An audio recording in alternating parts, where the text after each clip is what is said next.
esta charla con la doctora Yolanda Wash, que vamos a cerrar una exposición que ha estado con nosotros el último semestre del año pasado. Se trata de las universidades de Carlos V, Patrimonio y Memoria.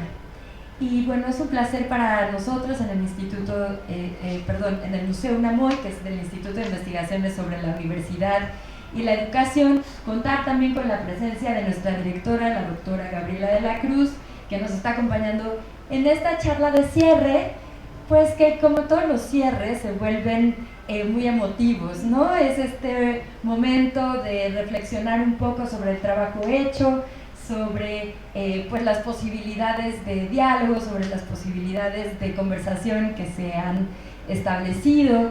Y bueno, pues qué mejor que contar con colegas también de museos, con ustedes para poder conversar de esta experiencia y esperando que tenga resonancias también para ustedes, que haya ecos para ustedes.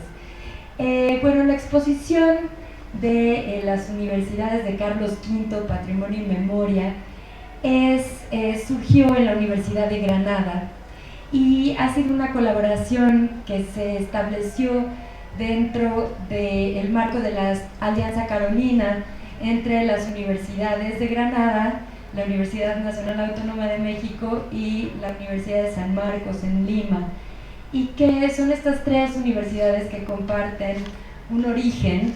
Y bueno, fue un honor para nosotros aquí poder colaborar en esto, sobre todo teniendo en cuenta la historia del espacio que alberga el museo, esta esquina en donde comenzó precisamente la educación universitaria en México, ¿no? Entonces tenemos esta historia que daba pie a que pudiéramos participar de esta exposición, que ha implicado una serie de colaboraciones, de conversaciones muy interesantes, y de lo que nos va a hablar ahora una de las curadoras de esta muestra, la doctora Yolanda Wash Marie. Y antes de darle la palabra, les voy a contar un poco de ella. Ella es profesora titular de Historia del Arte en la Universidad de Granada. En la actualidad es directora del Seminario de Estudios Latinoamericanos de la misma institución y vicedecana de Estudiantes, Igualdad e Inclusión de la Facultad de Filosofía y Letras. Es doctora en Historia del Arte y su tesis doctoral, Artistas exiliados en México, recibió en el año 2015 el Premio Extraordinario de Doctorado. Además, posee un máster de Gestión Cultural por la Universidad de Granada y de Sevilla, y otro de Tutela y Gestión de Patrimonio Histórico. Sus investigaciones están centradas en el arte contemporáneo, con especial atención a creadores de los siglos XIX y XX que emigraron o se exiliaron a América. Intereses científicos que le han llevado a realizar estancias de investigación en Nueva York, México, Colombia, Chile, Uruguay, Cuba, Puerto Rico, Argentina o Perú. Igualmente, ha participado en estos países en congresos y seminarios, ha impartido conferencias sobre sus temáticas de estudio. Ha sido coordinadora técnica de exposiciones como Teatro de Grandezas, Proyecto Andalucía Barroca en 2007, o de la muestra Oriente en Granada, con la Fundación Caja Rural de Granada en 2008. Del mismo modo, ha sido coordinadora científica de la exposición Juan Chamizo, Colores de Ida y Vuelta, con la Dirección de Estudios Históricos del Instituto Nacional de Antropología e Historia, aquí en México en 2012, y una de las comisarias de la exposición Alhambras, Arquitectura Neoárabe y Latinoamericana, con el patronato de la Alhambra y Generalife, que se ha presentado en Granada, Madrid, Jordania y Brasil. Ha dirigido 2 cortometrajes, Juan Chamizo, Colores de Ida y Vuelta, y José Horna, Artesano de Sueños. Junto con Carmen Vidal ha sido directora del largometraje documental Retrats para la televisión de las Islas Baleares y guionista y productora de Exilios en 2020, coproducido en TV UNAM, Televisión de las Islas Baleares y el Consell de Ibiza, y obtuvo financiación del FONCA. Y bueno, pues con esto muchísimas gracias por estar aquí, Yolanda, bienvenida, y pues quedamos entonces ahora a tu escucha. Muchas gracias. Gracias. Gracias. Bueno, me voy a tomar asiento. Quiero comenzar lo primero agradeciendo a todas las personas que hicieron posible la materialización de este proyecto, de esta exposición. En primer lugar, Gabriela de la Cruz, directora del Instituto de Investigaciones sobre la Universidad y la Educación, que desde el principio pues acogió con mucho entusiasmo la idea. Igualmente, Claudia de la Garza, coordinadora del Museo UNAM hoy, que no solo acogió la idea, sino que la materializó, muy importante. Igualmente, quiero recordar aquí también al que era en su momento, cuando presentamos este proyecto, rector de la UNAM, a Enrique Graue, y a la coordinadora entonces de Humanidades, Guadalupe Valencia, porque sin duda también fueron soporte para que el proyecto saliera adelante. Igualmente, y no menos importante, a todo el equipo del Museo UNAM hoy, Jorge Hernández, Sandra Ceballos, que están en el área de sistemas y que hoy permiten pues, que este conversatorio, esta charla también se esté retransmitiendo en directo, a Caterina Velázquez, en museografía, y a Olivier López en gestión, y en montaje a Jonathan Altamirano y a José Antonio Cruz. Es importante dar los nombres y los apellidos porque son definitivamente los responsables de lo que hemos estado pudiendo disfrutar hasta mañana, que cierra la exposición.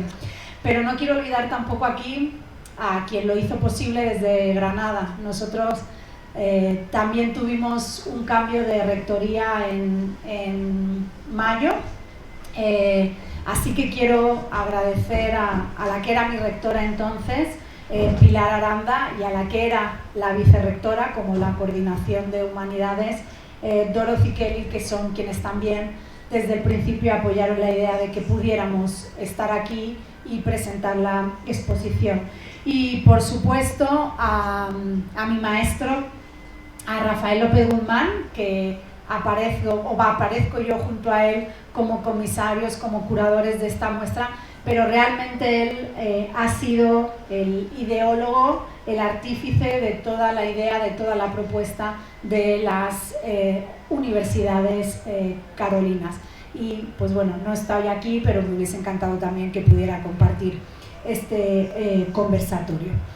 Bien, de la investigación a la creación, las universidades de Carlos V, Patrimonio y Memoria, lo que queremos hoy y lo que intentamos es mostrar cómo una idea, ¿no?, fue creciendo, se fue enriqueciendo y hasta llegar a la exposición que podemos visualizar en el Museo UNAM. Evidentemente no es un trabajo de poco tiempo, sino que ha sido un trabajo de muchos años, pero queríamos también dar cuenta de cómo los proyectos nacen siendo una idea y se van nutriendo y de pronto se van enriqueciendo, también gracias a las colaboraciones de las personas que se han ido sumando al proyecto. Voy a empezar por el inicio de este proyecto, que tiene lugar en el año 2018, estamos en el 2024, han pasado más de 5 años. En ese año, el 2018, la Universidad de Granada abre un proceso que se llama Proceso Facultad Cero, en el que invita a toda la ciudadanía, no solo a la comunidad universitaria, personal de administración y servicios, estudiantado, profesorado, sino también a la ciudadanía, a las empresas, a crear o imaginar, o si la universidad empezara desde cero, o sea, si la universidad, vamos a celebrar, en el caso de Granada, 5 siglos de historia, si la universidad comenzara desde cero, ¿qué es lo que harían, no? ¿Qué es lo que podríamos hacer? ¿Qué es lo que podríamos cambiar? Este tipo de procesos colaborativos, además, me parecen muy interesantes porque al final también pues salen ideas que luego pues cuentan para esa universidad del futuro en la que todos y todas pensamos.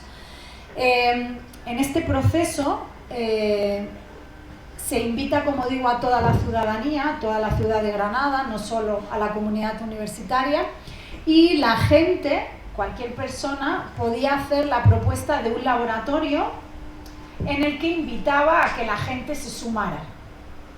Hubo una persona de la Universidad de Granada que trabaja en la gestión, no es docente, que propuso hacer un laboratorio sobre una universidad para niños y niñas. Ella en su casa tiene niños pequeños y los niños cuando iban al colegio no sabían muy bien explicar qué es lo que hacía su madre en la universidad. Entonces, de ahí sale la idea de que quizás el espacio de la universidad tiene que ser un espacio no solo pensado para los que van a estudiar, los que están estudiando, sino también pensado para que se integre la ciudadanía y en este caso la infancia, para que la infancia también desde edades tempranas se reconozca y sienta la universidad que forma parte de su historia y no solo ya en el último proceso de educación cuando está pensando en qué voy a elegir o qué voy a hacer, sino conocer desde edad temprana la infancia. En este laboratorio, para repensar una universidad para niños y niñas, también buscábamos contar qué es la universidad, o sea, a partir de ideas tan básicas como qué es, qué hacemos, quiénes trabajan, qué estudios se pueden cursar en la Universidad de Granada en nuestro caso, e incluso dónde estamos ubicados, porque no sé si saben, pero la Universidad de Granada también tiene un campus, dos campus en el norte de África, uno en Ceuta y uno en Melilla, que dependen del centro que está en Granada. Con lo cual, era la manera también de reconocernos en otros territorios y también incluso ver que en nuestro caso, en el caso de la ciudad de Granada, la universidad no está localizada en un solo campus, sino que está establecida por toda la ciudad, norte, sur, centro. Por ejemplo, mi campus de Cartuja es un campus que está un poquito más alejado porque está en una montaña, pero un poco también ver que la universidad al final forma parte de su entorno más inmediato y que también puede formar parte de su vida cotidiana. Con este laboratorio creado necesitábamos personas que nos ayudaran un poco a visibilizar cómo podíamos construir una universidad para niños y niñas. Y fue así como invitamos a familias, a niños y niñas también. Hubo, en esa imagen es los que había, hubo desde 2 añitos hasta 12 años. Verlos también en un espacio universitario y ver que también pueden formar parte de la universidad es muy interesante. Y ver también a las familias, pues contar un poco qué les gustaría que la universidad les diera, ¿no? También invitamos a estudiantes de educación infantil y educación primaria, puesto que son los primeros también que tienen que integrar dentro de sus programaciones, de sus visitas, pues la universidad, ¿no? Y mirar a la universidad y ver qué puede ofrecer también la universidad para estas edades tempranas. Fue así como creamos el laboratorio, un laboratorio abierto donde además de las familias tuvimos sesiones muy intensas con principalmente los futuros docentes de educación infantil y primaria. Estos son algunas de las sesiones con aulas muy numerosas, casi de 100 estudiantes. Todo esto dentro del marco de proceso de Facultad Cero. Una vez hicimos las sesiones que un poco nos comprometimos dentro de una idea general de proyecto, estas sesiones fueron presentadas, no lo tengo, pero fueron presentadas en una sesión pública donde cada laboratorio expuso los objetivos y las actividades, iniciativas que pensaban que podían ayudar a construir una mejor universidad, una universidad del futuro. Esta es la semilla, el proyecto Facultad Cero, con la idea de cómo puedo hacer o cómo puedo cambiar la universidad. A partir de aquí, yo soy historiadora del arte, doy clases de historia del arte, pero también he dado clases en educación infantil, de hecho tengo también la formación de educación primaria. Pensé cómo ese laboratorio se podía convertir en algo más permanente y que realmente no se quedara solo en nos hemos reunido, hemos hablado, hemos hecho un papel donde hemos expuesto ideas, sino que realmente lo materializáramos en algo más. Y empecé a buscar qué iniciativas había sobre universidades para niños y niñas. Y así fue como di con esta red, que es una red de universidades europea, aunque también ha tenido su extensión fuera de Europa. Yo, por ejemplo, conozco casos en Colombia que están unidos a esta red, que tiene su origen en Europa. Es una red que lo que hace es proponer también, o es abrir iniciativas en las que se incluya desde la infancia, yo cuando hablo de infancia infantil, niños de 3 y 4 años, se incluyan en proyectos dentro de la universidad. Cronológicamente, la primera universidad para niños y niñas que se tiene documentada es del año 2002 en la ciudad de Tubinga, en Alemania, y a partir de aquí nacen otras universidades que lo integran y es cuando se decide crear la red. Hoy día es una red que sigue en activo y las iniciativas son muy variadas, desde actividades programadas todo el año para integrar a la infancia y a la educación dentro de la universidad, o hay otras universidades que lo que hacen es un campus de verano. O sea, las iniciativas son, insisto, muy variadas. Esta red de universidades hizo un vídeo que se lo voy a poner porque me parece muy ilustrativo también, porque es importante y para qué puede servir incluir esta universidad de niños y niñas dentro de los programas o dentro de la universidad. No he dado, vuelvo para atrás. A ver si doy con el botoncito.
Cuando yo vi este vídeo, la verdad que fue muy inspirador y recordé además otra anécdota en mi formación que también creo que está bien que la cuente porque un poco se unieron las dos ideas.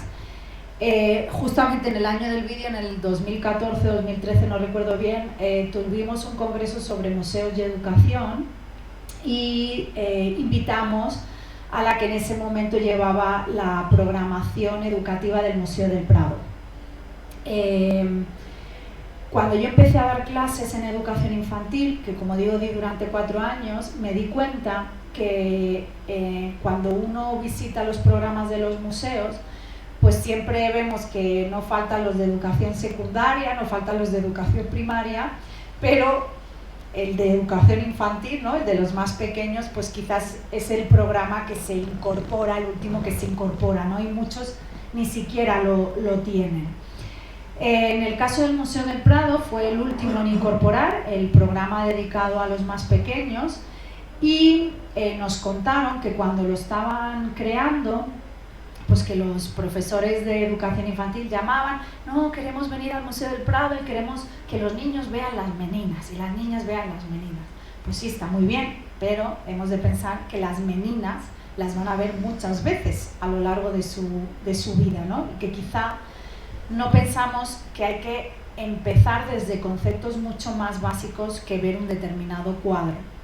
Y es así como crearon el programa de educación infantil, pensado no tanto en visitar y conocer la colección, sino en generar identidad con el museo. Y la primera pregunta que les hacen a los niños y niñas, claro, os estoy hablando del 2014, evidentemente han pasado casi 10 años y el programa se ha cambiado, ¿no? Pero me parece, para mí fue muy inspirador. Primera pregunta para los niños, niñas y niñas que les visitan: ¿de quién es el Museo del Prado? Pues las preguntas en este caso eran múltiples. Pues en ese momento, si no recuerdo mal, de presidente del gobierno estaba Mariano Rajoy, pues de Rajoy, o del alcalde, o del rey, también decían, ¿no? De todo el mundo. Pues no. En el museo, el programa les dice que el museo es suyo, que el museo es de todos. Con lo cual, la primera idea es que los niños se van del museo diciendo: el Museo Nacional del Prado es mío. Y eso es muy importante, porque es generar identidad, apropiarse del patrimonio, que al final son las generaciones que lo tienen que seguir manteniendo, ¿no? A quien se lo legamos y que lo tienen que seguir manteniendo. Y esa idea me parece fundamental, ¿no? Partir de cosas tan básicas como de quién son las universidades, de quién es el museo, de quiénes son los museos y de quiénes son las cosas que hay dentro de los museos. En segundo lugar, y esto también me parece muy importante que desde edades tempranas se aprenda, es quién trabaja en los museos. Vamos directamente al cuadro. Qué importante es conocer quién es Velázquez, ¿no? Pero qué importante es conocer quiénes permiten que todos los días veamos a Velázquez.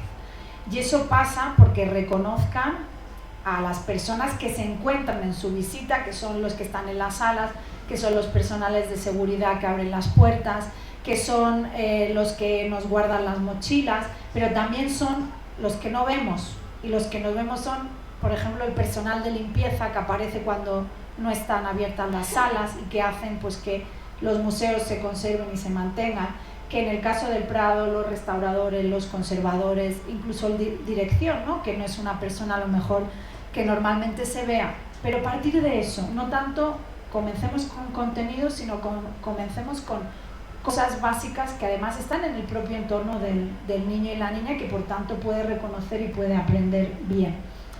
Esa idea de un museo desde lo más simple me pareció muy importante también para trasladarla a una universidad para todos y todas desde edades tempranas, pero partiendo también de qué puede interesar a un niño de 3 años, a un niño de 4 años, a un niño o una niña de 5 años. Y así fue como creé, vuelvo para atrás, un proyecto de innovación docente. Nosotros dentro de la universidad tenemos proyectos que nos permiten un poco repensar también la docencia, innovar y qué podemos hacer, cómo podemos cambiar.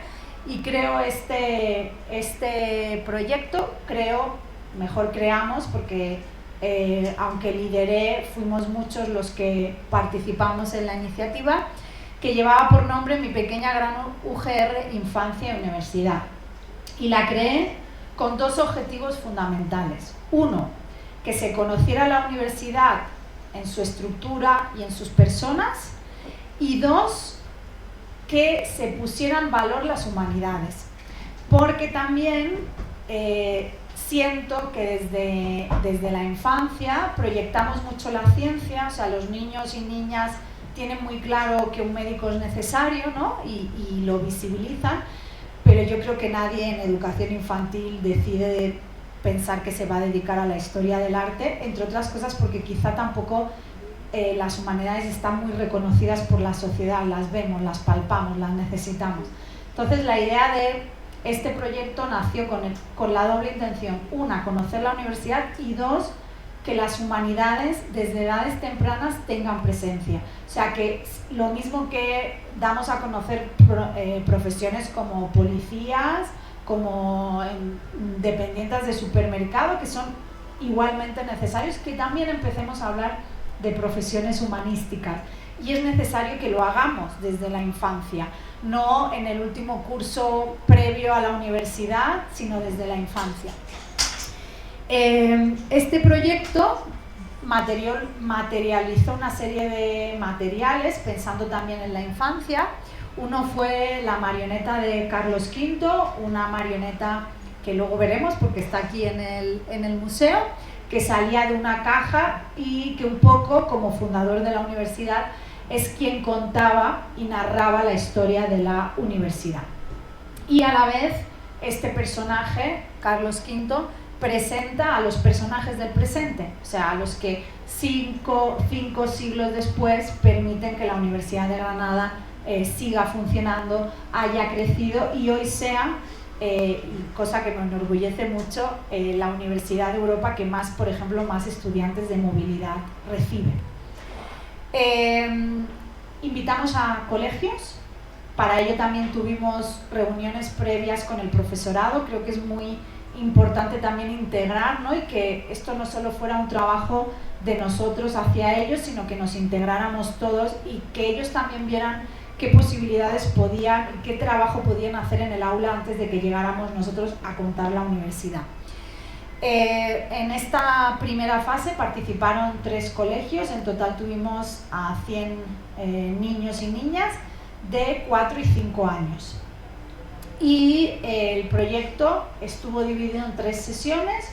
Una sesión, que es la que estáis viendo, fuimos a los coles, nosotros nos desplazamos a los coles, cosa que también me parece importante, que la universidad entre dentro de los colegios. Y en estas actividades pues contábamos la historia, presentábamos a personajes y materializamos un juego que es un plano de todos los campus de la Universidad de Granada, con un juego de fichas de profesiones muy sencillas, que primero tenían que unir la cabeza con, digamos, con los pies y luego buscar en qué facultad, en qué centro estudia y qué se estudia, ¿no? Con ese objeto que reconocíamos pues con una lupa, con un microscopio, con un documento antiguo, qué se estudia, y hablábamos que podían estudiar. Y luego pues hacíamos, que es verdad que hoy en día ya muchos coles desde infantil están haciendo el acto de graduación. Nosotros en la Universidad de Granada ponemos la beca, y un acto a final de los grados que se pone la beca. Lo del birrete sí que no lo tenemos, pero es algo en que ellos se vieran, ¿no? Como en qué pienso que me gustaría graduarme. Entonces era maravilloso ver cómo, después de haber dado la explicación de qué hace una arqueóloga o qué hace una historiadora del arte o qué hace un profesor de filología hispánica, ver que ellos te decían que querían ser eso, ¿no? Pues ahí estaba también nuestro granito de arena. Esto sigue siendo, esto es con el aula de 4 años. Hicimos también unas pulseras como para generar comunidad, como que con esa sesión casi que eran universitarios, y sobre todo preparándoles porque la segunda sesión, que era la sesión estrella, iban a venir a pasar un día en la universidad. La idea era pues como pasar un día en el museo, ¿no? ¿Y qué voy a hacer pasando un día en el museo? ¿Qué hace alguien que está todo un día en el museo? ¿Qué hace alguien que está todo el día en la universidad? Y así les preparamos. Bueno, estos siguen siendo imágenes en los colegios con el juego, con la marioneta. Así les preparamos un día en la universidad, vinieron, les recibió la rectora, que está en la parte de arriba, estuvieron en nuestra aula magna, que es el aula más importante, allí los recibimos, y la idea de pasar un día en la universidad era ser universitario, desayunar en la cafetería como cualquier estudiante, ir a una clase y también conocer los servicios y conocer a todo el personal. Ellos y ellas hablaron con personal de limpieza, con personal de administración, con personal de conserjería, hasta se fueron a hacer fotocopias en las manos. O sea, para que realmente se dieran cuenta que la comunidad universitaria no solo son estudiantes y profesorados, sino que hay muchas más personas que hacen que la universidad se abra todos los días. Organizamos una visita a la biblioteca, tenemos una maravillosa biblioteca de varios pisos con un archivo, entraron en el archivo, ella es Olga, la directora, aquí los veis correteando, ahí los veis hablando con personal de información, y les organizamos clases.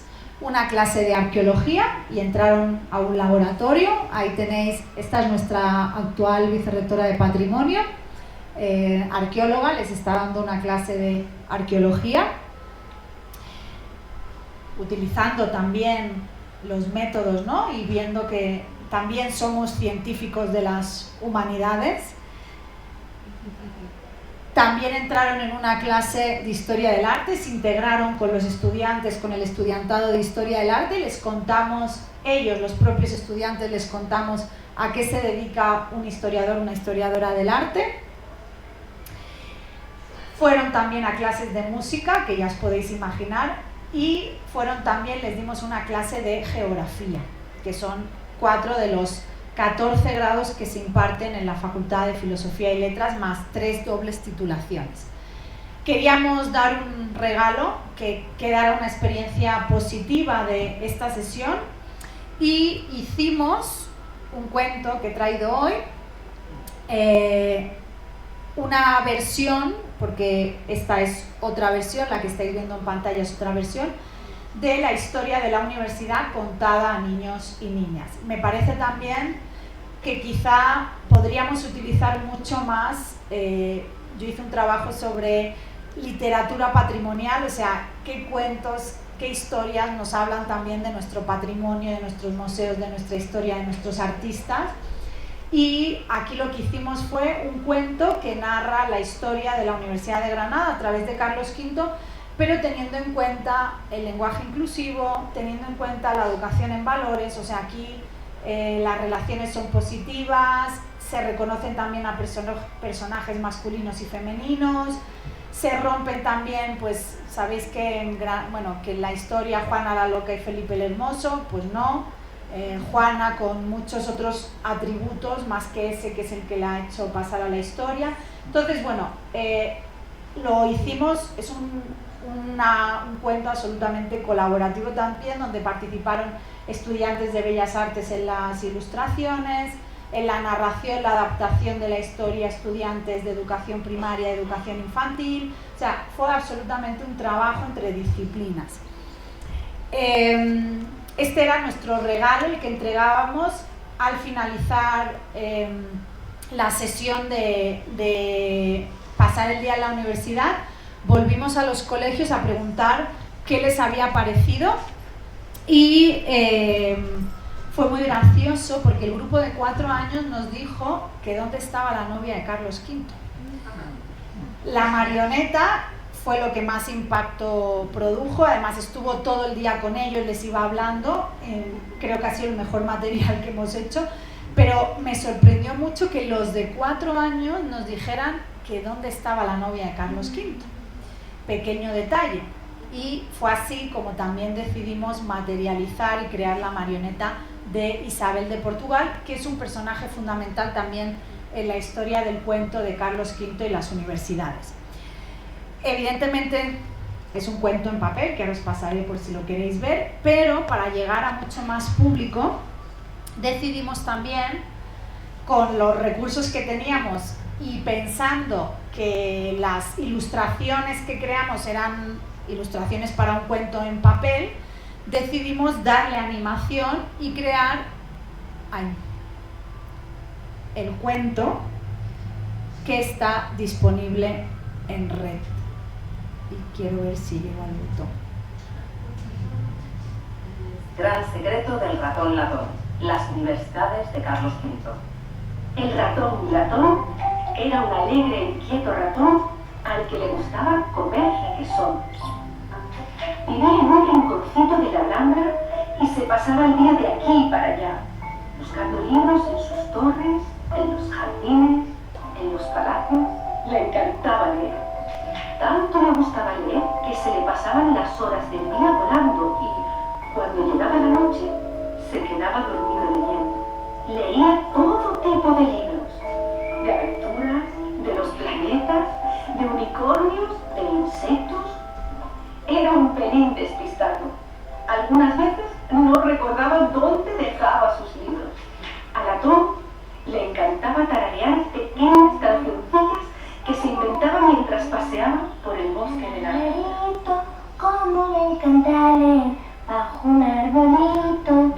Tan entusiasmado iba cantando y bailando que no se dio cuenta que le llamaban.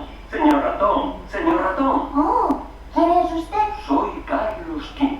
¿Qué hace aquí? ¿Le gusta leer? ¿Quiere leer conmigo? Ay, no querrá usted quitarme mis libros, ¿verdad? No quiero quitarte nada, pequeño ratoncito. Solo quiero ayudarte a encontrar más libros. Y así fue como se conocieron el ratón latón y el emperador Carlos V. Los abuelos de Carlos V eran Fernando e Isabel, los reyes católicos. El joven rey nació en Gante, una ciudad de Bélgica en la que había muchísimos castillos y un gran campanario donde las cigüeñas hacían sus nidos. Su padre era Felipe. Dicen que era muy guapo. Y su madre, la reina Juana, una mujer muy interesante que vivió muchos años. A Carlos le gustaba escuchar a todas las personas, fueran niños o niñas o mayores, y además que la gente de sus pueblos viviese en paz y feliz. Pero sobre todo, lo que más le gustaba era que todas las personas se ayudasen las unas a las otras. Cuando Carlos V vino a Granada, le encantó. Se acababa de casar con Isabel de Portugal y vivió una larga temporada en la ciudad. Ella era una mujer inteligente y una gran compañera. Además, ayudaba en las tareas de gobierno del emperador. Nació en Lisboa y desde muy niña le encantaba la jardinería. En los jardines de la Alhambra disfrutaba cuidando sus flores y sus plantas. Un día, entre unas rosas, le pareció ver que algo se movía y de repente vio aparecer al ratón latón con sus gafas y con un libro entre las manos. Isabel no se asustó, al contrario, le hizo mucha gracia. Lo cogió entre sus manos y se puso a charlar con él como si fuesen viejos conocidos. Hola, ratón, ¿cómo te llamas? Soy el ratón latón y me gustan mucho los libros. A mí también. Me gusta leer poesía, teatro, libros de viajes y aventuras. ¿Y vives en la Alhambra? Sí, porque tengo espacio para guardar todos mis libros. Latón le contó que ya se había hecho amigo hacía tiempo de Carlos V, su esposo. Carlos V e Isabel le escribían cartas a la reina Juana. Ella vivía en Tordesillas, un pueblo de Valladolid. En sus cartas le hablaban sobre su nuevo amigo, Latón, y una de ellas le decía: seguramente no te lo vas a creer, Pero tenemos un gran amigo que es un ratón. Se llama Latón y es un insaciable lector. Entonces, a su madre Juana se le ocurrió una gran idea: leer todos el mismo libro y comentar lo que cada uno quisiera. Fue un gran acierto porque, además de ser divertido, crearon así el primer club de lectura. Un día, Latón, Isabel y Carlos V pensaron en construir un lugar especial para guardar y cuidar todos sus libros, y también para que todas las personas que como ellos quisieran leer, aprender y debatir, acudieran allí. Crearon una universidad. Era el año 1526 y no fue nada fácil. Pasaron los años y aunque tardaron mucho tiempo nunca se rindieron. Con gran esfuerzo y paciencia lo consiguieron, porque para ellos era un proyecto muy importante que iba a beneficiar a muchas personas. No se imaginaron que aquel lugar sería hoy la gran Universidad de Granada. A Carlos V, Isabel y el ratón Latón les entusiasmó tanto la universidad que decidieron crear otras en Lima y en México, que están en América. Bueno, lo voy a dejar aquí porque está en red y lo podéis terminar. Aquí tenéis la página donde un poco se hace cuenta, como digo, en el año 2026 vamos a celebrar el 500 aniversario de la Universidad de Granada y desde el 2022 se creó un espacio en el que estamos recuperando un poco toda la memoria de la universidad, también para ver cómo nos vamos a encarar y cómo vamos a trabajar el futuro universitario. Quería poneros solo un trocito para que veáis también el lenguaje, fomentar la lectura, o sea, no es simplemente contar la historia de la universidad, sino que también buscamos que ese cuento pueda servir para contenidos propios de la educación infantil, educación en valores, ¿no? Todos nos ayudamos, o sea, buscaba también que pudiera servir para algo más que conocer la universidad. Bien, este proyecto de innovación docente, desgraciadamente viene la pandemia y no lo podemos dar réplica. Muchos colegios hubieran querido seguir, viene la pandemia, pero lo que hacemos es seguir presentándolo en iniciativas. En septiembre celebramos la Noche de los Investigadores y ahí presentamos a nuestra Isabel de Portugal. Ya Carlos V no va solo, ya va con Isabel y ahí los veis a los dos. Tuvimos gran aceptación porque pues bueno, es presentar el proyecto también a la ciudadanía en la calle. También es importante irnos a la calle, salir de nuestro espacio de confort, y tuvo bastante interés. Esto, como habéis visto, acaba en un proyecto de investigación, o sea, el siguiente paso fue un proyecto de investigación, ahora ya sí sobre las universidades carolinas, sobre las enseñanzas universitarias y sobre el patrimonio y la memoria que tienen estas tres universidades en relación a su historia. Un proyecto de investigación que cuenta con investigadores de Granada y de otras universidades de España, también de México y también de Perú. Hacemos un curso, Carlos V y las universidades universitarias, donde presentamos resultados parciales y al finalizar el proyecto presentamos un libro con todos los resultados de investigación. Fruto de este proyecto y de este libro nace la exposición. Una exposición que comienza con el origen es divulgativo, que pueda ser fácil de presentarse, que lo podamos llevar a muchos sitios y que demos a conocer la investigación que hemos hecho. No estoy hablando de presupuesto, pero si os contara los números que manejamos para estas cosas es prácticamente cero, porque también hemos involucrado a muchas personas. Por ejemplo, en el audio del cuento lo hacen profesionales, lo hace una persona que se dedica en Granada al doblaje, y le conté el proyecto, le entusiasmó y altruistamente dijo que nos hacía el doblaje y lo hicimos en estudio, o sea que intentamos buscar la profesionalidad y que vamos buscando también personas que se entusiasmen con el proyecto. Bien, esta exposición itinerante y de paneles se inaugura por primera vez en el año 2022. Este es nuestro Hospital Real, sede del Rectorado de la Universidad de Granada. Es una exposición con unos paneles de dimensiones grandes porque están en el exterior y estaba hecha para poderse visitar y estar incluso desde fuera, ¿no? Aquí por primera vez además se invita ya se había firmado el acuerdo carolino que se firma en el 2019, pero este año en el 2022 se invita a la Universidad de San Marcos de Lima y a la UNAM a estar presente en nuestro cumpleaños que se celebra todos los 14 de julio. Esta exposición sigue su itinerancia, la tuvimos en un formato mucho más pequeño dentro de la Facultad de Filosofía y Letras, donde además lo acompañamos con la intervención de un grupo de estudiantes que interpretaron música de la época. O sea, también se han ido enriqueciendo con otras iniciativas. La tuvimos también en Almería con la idea de proyectar el proyecto más allá también de Granada. Esta es la inauguración en el hall. La hemos tenido también en el Instituto de América de Santa Fe en Granada, que es un espacio americanista que está en un pueblecito a las afueras de Granada.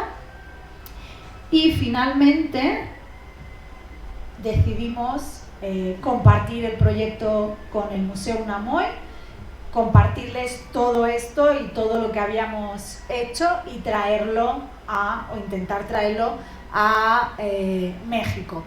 Evidentemente, como vamos a ver luego en la pequeña visita, donde vamos a contar también el proceso de creación, no tanto el discurso, vais a ver que ha tomado unas dimensiones que no tenía.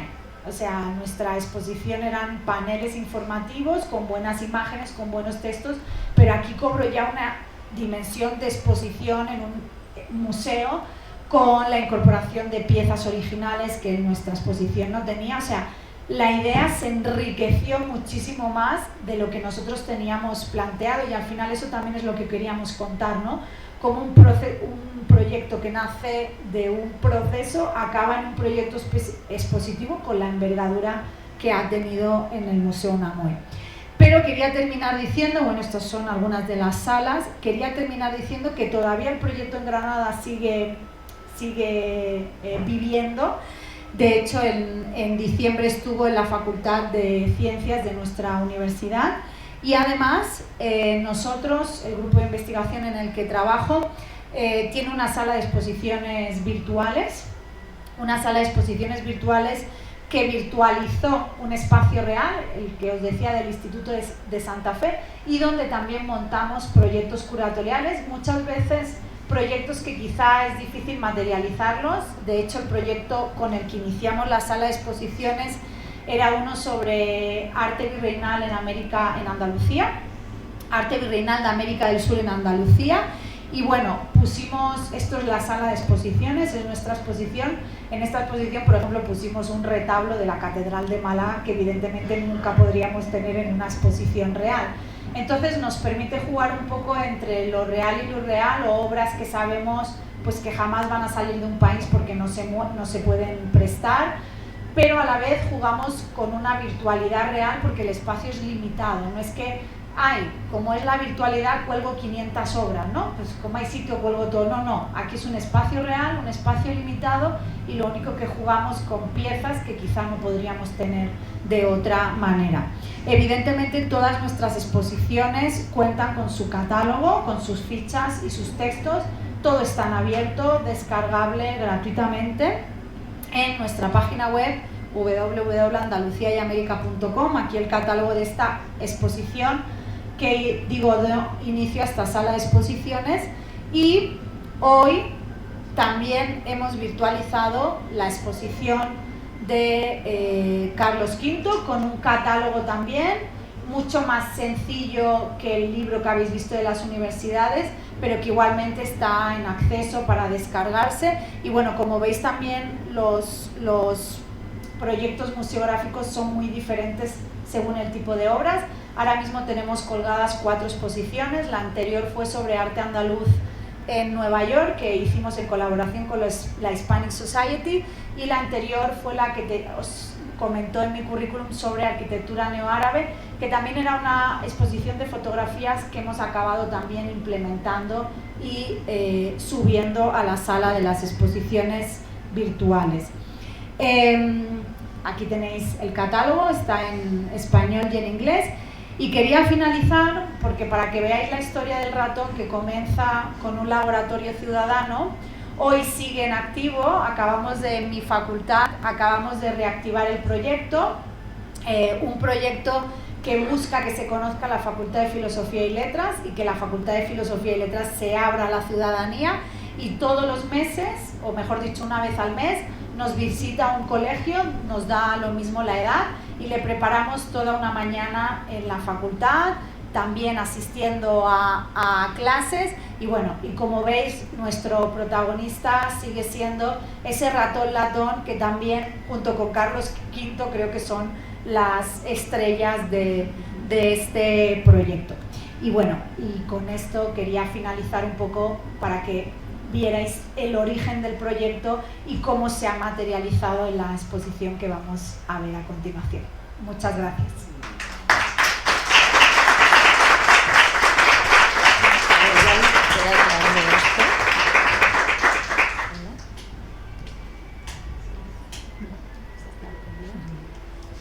Hola, ya, muchas gracias. Muchísimas gracias, Yolanda. Y bueno, antes de bajar, queríamos preguntarles si alguien quisiera hacer algún comentario, hacer alguna pregunta sobre esto que nos acaba de compartir Yolanda. Está abierto para quien quiera participar. Sí.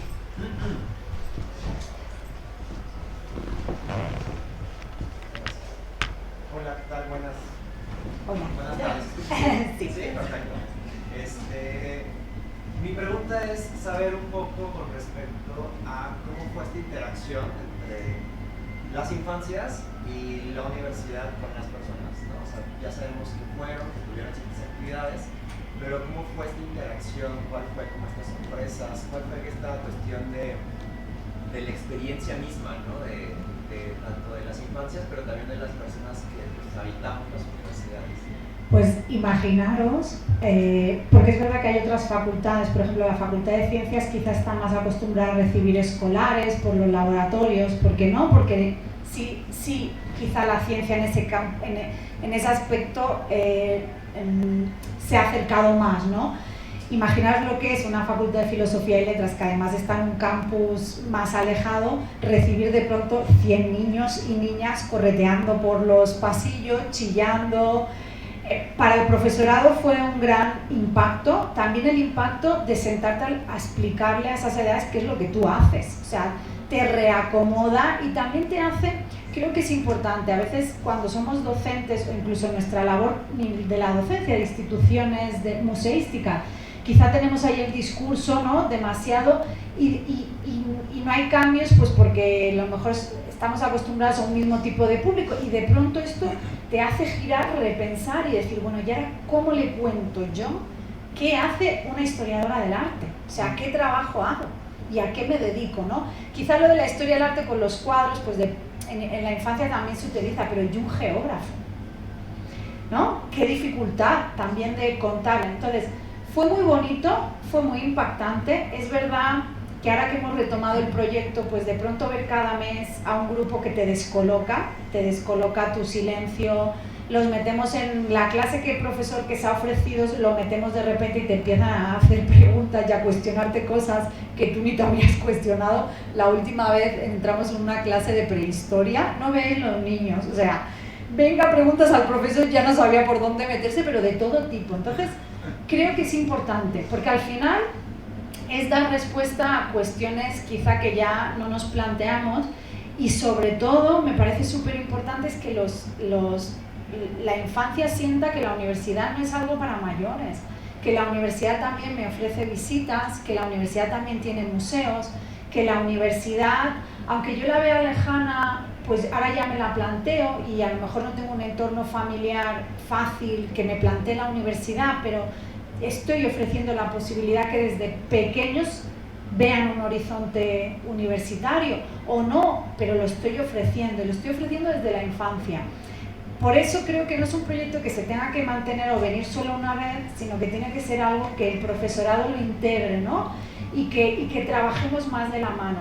No sé cómo se hace en México, pero en el caso de Granada, como yo soy la vicedecana de estudiantes, yo me encargo de eso, hacemos una feria de titulaciones.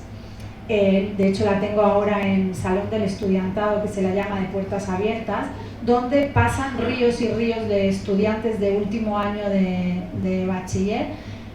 El último año pocos cambios pueden haber, están casi muchas decisiones tomadas y de pronto te dan un montón de información y dices, ¿ya a qué me dedico o qué voy a estudiar? Si esto lo hacemos paulatinamente, estamos dando la oportunidad, o sea, yo digo siempre, si yo hubiera tenido otra vida me hubiera encantado ser diplomática, ¿no? Pues a lo mejor si alguien me hubiera hablado de esa profesión, pues quizá hubiera tomado la decisión de ser diplomática, ¿no? Pero es que nadie me habló y ya lo he descubierto cuando ya tenía una carrera. Entonces, para mí es muy importante pensar que vamos poniendo semillitas y que además eso nos hace a nosotros también repensarnos, ¿no? El cambiar también de chip, de estar siempre con un tipo de estudiantado, a de pronto vienen y me lo cambian todo, ¿no? La verdad que es muy gratificante. Gracias. Bueno, y no lo he dicho al principio, pero evidentemente muchas gracias a todas las personas que estáis hoy aquí escuchándonos y también a todos los que nos siguen en la retransmisión. Yo tengo un comentario, mi nombre es Enrique Lira y a mí este proyecto me fascinó porque en México se está dando un fenómeno que quizá está en toda América Latina. La pantalla, el televisor, las películas de violencia, las series de narcotráfico están inspirando a muchos de los pequeñitos, de manera de que cuando ellos llegan a la primaria y a la secundaria ya están expresando que no les gusta la escuela, que porque ellos cuando crezcan se van a unir a la delincuencia organizada, porque allí se gana buen dinero, que van a ser narcotraficantes y que van a llevar una vida delictiva. Entonces, esto no se está captando socialmente y es un problema. Es un problema que está arrastrando a muchísimos jóvenes que entran ya a la edad adulta, y yo creo que este tipo de acercamientos a la universidad, a las profesiones, a esas áreas del saber, puede ser muy inspirador para ellos, de manera de que puedan hacer a un lado ese tipo de aspiraciones chuscas que les producen las series televisivas. Evidentemente, por eso creo que tenemos una gran labor y creo que podemos hacer muchas cosas. Evidentemente supone un trabajo, ¿no?, extra de producción, incluso de materiales, de darle la vuelta, pero incluso ese trabajo del estudiantado, del propio estudiantado, que le cuenta a los propios niños y niñas lo que hacen y por qué lo están estudiando, es algo precioso. Yo me estoy acordando, yo en Granada, aparte de dar clases de cine español y latinoamericano, doy una clase de arte iberoamericano en la Edad Moderna y damos una clase de patrimonio inmaterial donde relacionamos cómo nuestra gastronomía, la andaluza sobre todo, tiene mucha relación con los intercambios que hubo entre América y España. O sea, yo siempre digo que el gazpacho, que es algo típico de Andalucía, que sería si no hubiera llegado el tomate, ¿no? Entonces es una clase donde también pues vemos nuestros vínculos. Teníamos un profesor de secundaria, de estudiante, que da clases en un instituto, en una zona desfavorecida, con un alto índice de estudiantes que no van al centro, y los invitamos a que vinieran a la clase y compartieran. No sabéis qué bonito terminar la clase y que se acercara un estudiante que dijese: yo nunca me había propuesto venir a la universidad, de hecho en mi familia, mis primos, ¿qué voy a hacer en la universidad? ¿O que por qué voy a...? Pues ahora sí me lo planteo. Pues al final, si eso lo hacemos desde los primeros momentos de la educación, posiblemente podemos asegurarnos que quizá hay más estudiantes o más niños o más niñas. Yo no siempre digo que lleguen a la universidad, pero que piensen en una profesión en la que puedan disfrutar, ¿no? Al final la profesión nos ocupa mucho tiempo en nuestra vida, ¿no? Entonces eso sí me parece muy importante, y sobre todo como alternativas a todo ese consumo de pantalla, violencia, no violencia, pero también de pantalla, ¿no? Volver a tocar un cuento en papel, ¿no? O volver a marionetas. O sea, el recurso de la marioneta ha funcionado muy bien y parece que lo acabamos de inventar, ¿no? ¿Por qué es? Pues porque ya no forma parte de sus juegos, ¿no? Entonces, creo que sí, ahí tenemos también como instituciones de creación de saber y de conocimiento, tenemos esa obligación. y me parece muy importante. Y hablo de la universidad, pero hablo también de los espacios museísticos que no dejan también de ser espacios de conocimiento y de transmisión del conocimiento, ¿no? Bueno, buenas tardes. Yo tengo un comentario básicamente. ¿Cuál es el reto? Evidentemente has planteado que el reto de traducir el conocimiento académico de distintos niveles, llevarlo a la infancia, es una tarea sencilla. Me gustaría un poco que abundaras en los tiempos, en el ejercicio de concretar un proyecto como el que narraste, porque escuchándote la historia de la Universidad de Granada, cómo retomar desde el ISUE una historia infantil de la Universidad de México en sus diferentes etapas, ¿a qué nos estaríamos enfrentando en la materialidad y en la praxis desde la investigación, entendiendo el reto que es la difusión como tal, ¿no? Entonces, suena muy interesante, pero traducir desde la investigación, desde el conocimiento puro más académico, si lo podemos llamar así, y trasladarlo a eso, me parece que sería el mayor reto, y sí me gustaría que ahondaras un poco más en ese sentido. Pues mira, siempre pienso que como académicos hacemos mucho trabajo de investigación, pero quizás seguimos fallando bastante en la transferencia y en la divulgación.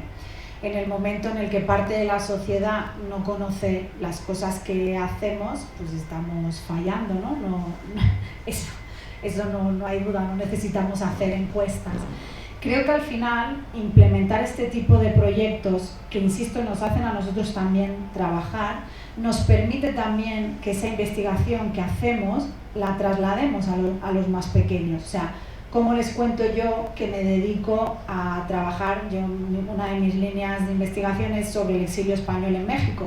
Entonces, ¿cómo me dedico a cómo puedo contarles? Pues cómo y debo contárselo, y hoy con más razón que nunca, donde vivimos todavía en un mundo con muchas guerras, ¿no? Y desgraciadamente con muchos exilios, con muchas migraciones forzadas.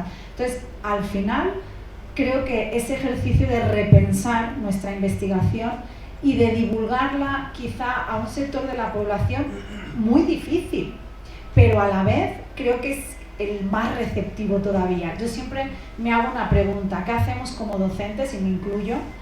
¿Qué hacemos como docentes para que los niños, niñas, cuando va pasando la primaria, empiezan a ver el cole no como una diversión, sino como una obligación? ¿Qué es lo que hacemos? Algo estamos haciendo. Y eso creo que es un mal, no de un país ni de... sino es como mundial, ¿no? Entonces, creo que empezar a concretar experiencias así, cotidianas, de su entorno, de salir un día, de venir a un espacio que ellos entienden para mayores, de que pronto ven que el conocimiento te lleva a ser profesor, que el conocimiento te permite abrir cosas que tú no habías imaginado. Pero claro, ahí hay un trabajo también nuestro y es un esfuerzo. E insisto que de verdad miremos los programas de educación infantil, cuánto han tardado en implementarse en las instituciones museísticas, ¿no?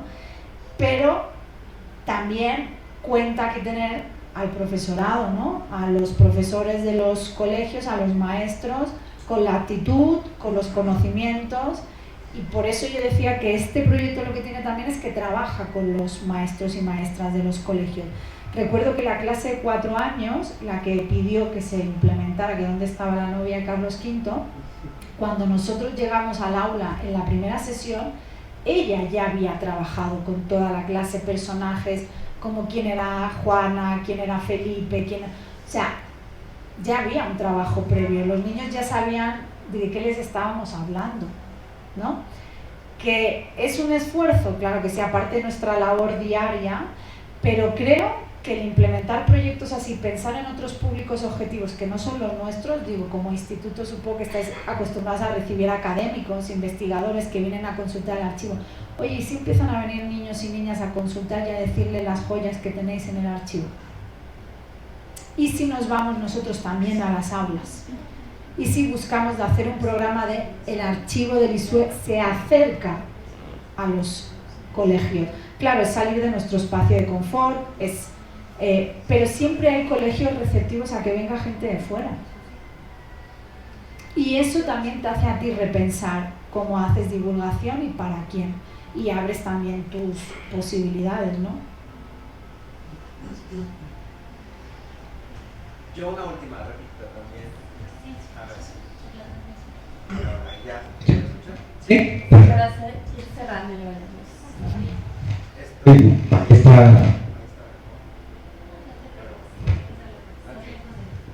Dijiste algo hace rato muy interesante con respecto a la pregunta que le hacen a las y los niños cuando entran al museo, de quién es el museo, ¿no?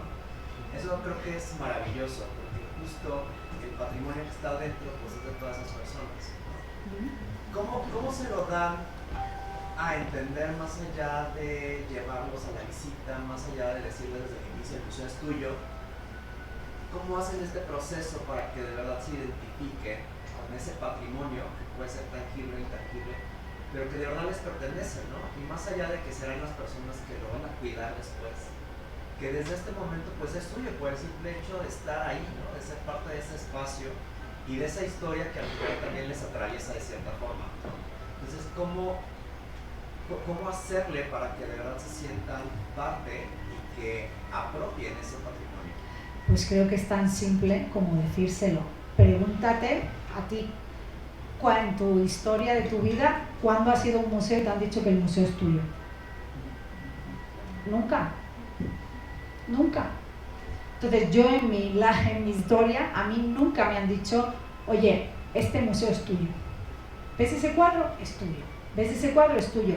Lo que pasa es que hay unas personas que se encargan de que este cuadro siga siendo tuyo en esas condiciones, ¿no?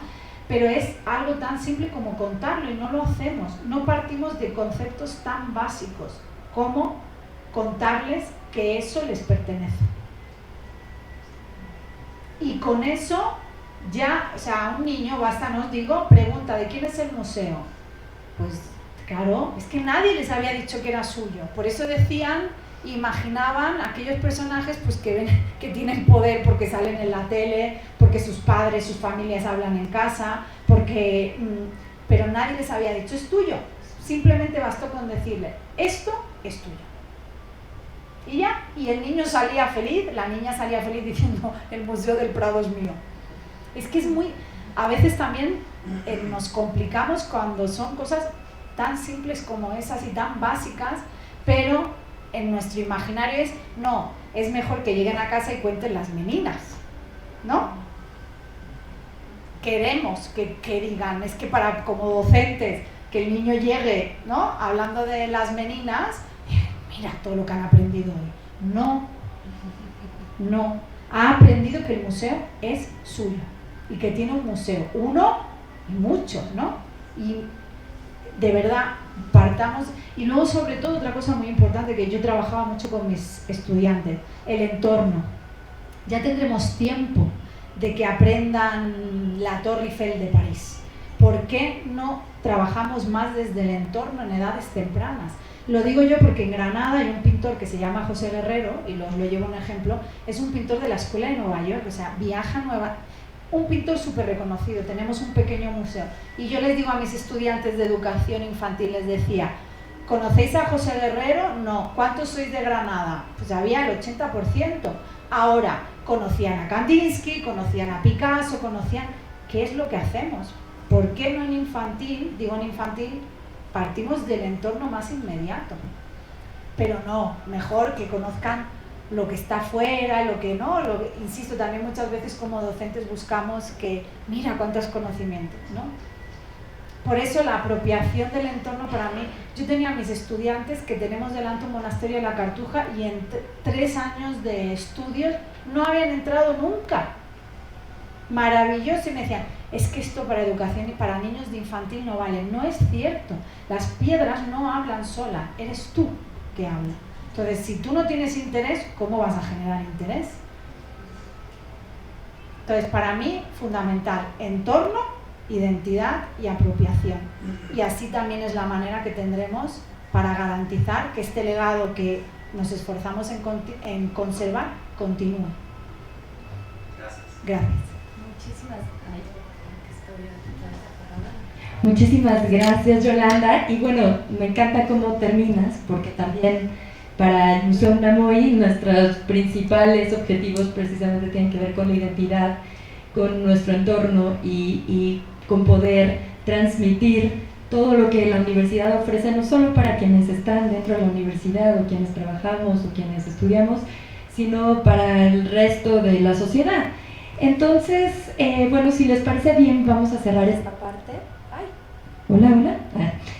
Quiero despedir a quienes nos están acompañando en redes sociales, agradecerles que hayan estado con nosotros en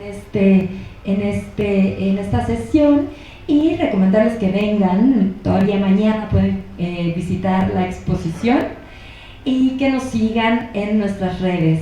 Y pues invitarles a que bajemos a la primera planta, agradecerles mucho a nuestros compañeros del ISUE que vinieron y que no los pude saludar al principio de la sesión, pero bueno, que bajemos, invitarles a que bajemos, a que vayamos recorriendo la exposición y conozcamos lo que ocurrió una vez que llegó aquí a la Ciudad de México, digamos, qué pasó aquí en el Museo Unamuy, que también hubo toda una historia pues de actividades y de activaciones que se desatan de esta propuesta.